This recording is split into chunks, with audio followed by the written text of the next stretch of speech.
ও দোকানি দোকানি, আমাকে একটা কেক আর একটা বিস্কুট দাও তো। হ্যাঁ বলুন দিদি, কি দেবো? হ্যাঁ বলছি একটা কেক আর একটা বিস্কুট। হ্যাঁ দিদি দিচ্ছি। এই একটা কেক, একটা হচ্ছে বিস্কুট। এটা 60 টাকা, এটা 50 টাকা দেবে। না দাদা, আমি এটা 50 টাকা, এটা 60 টাকা দেবো। না দিদি হবে না, এইটা 60 টাকা লাগবে, এটা 50 টাকা লাগবে। বলে নিন, নাহলে ছেড়ে দিই।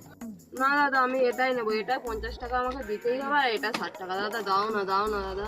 দিয়েই দিই, ওইটা তো দুটোই আমার নেবে, দুটো আলাদা দাম হলে কি হবে, দিয়েই দেবো। ঠিক আছে দিদি, এটা 50 টাকা দেবেন, এটা 60 টাকা দেবেন, তো মিলে 110 টাকা দিয়ে দেবেন।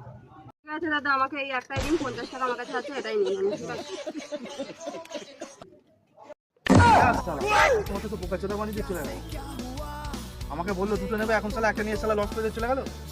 কে রে ভাই?